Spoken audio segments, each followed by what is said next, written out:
नमस्कार मंडळी. तर क्रिसमसच्या सुट्ट्या संपल्या होत्या ना, आज चाललोय कॉलेजला. थंडी जाम होती म्हणून घातला स्वेटर. इकडे कॉलेजमध्ये आलो तो कॉलेजचा व्ह्यू बघा, एकच नंबर.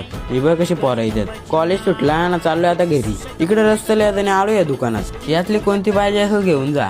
पैसे असतील तरच घ्या, नाही ते भेटणार नाही. मी घेतली किटकॅट, बघ किती भारी आहे ना. मग निघालो घरी.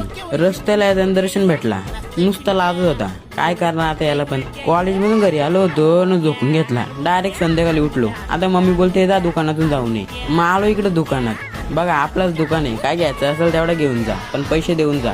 मी घेतला होता श्रीखंड. आज संध्याकाळी श्रीखंड पुरी बनणार आहे. आज घरी बेत भारी आहे, या जेवायला. इकडे माझा संध्याकाळचा नाश्ता बघा. ही शेव घेतली ना, करून टाकला इथं ओंबट स्वाहा. रात्री गावात आलो, त्या दुकानात बघा पारस पण भेटला, खाऊ घेत होता. मग आम्ही घेतला 1 रुपयाचा खाऊ. हा कोणी खाल्लाय कमेंट करून नक्कीच सांगा. मग आलो घरी न घेतला जेवून. बघा श्रीखंड पुरी भजी, काय खायचं असू दे का, एकच नंबर आहे. इकडे बघा विघ्ने आला होता पतंग घेऊन रात्री. त्याला बोललो उद्या उडू पतंग. तो बोलतो चालतंय बाई, उद्याच उडू पतंग. इकडे या वहिनीने बघा भाजी बघा एकच नंबर केलती, या जेवायला. इकडे गावात आलो, ते पोरांचा प्लॅन बघा लपाछपी खेळायची. मग लागलं लपाछपी खेळायला. नाही हो भाई, बा कुठं चढला होता. काय करायला या पोरांना पण नादच नाही करायचा बोलतो आमचा. विषयला आडे बोलतो. चढला तर चढला होता झाडावर, त्याच्यात आंबा पण घेऊन आला. बघा नादच नाही याचा. आजचा ब्लॉग इथपर्यंतच. चला तर भेटूया पुढच्या ब्लॉग मध्ये.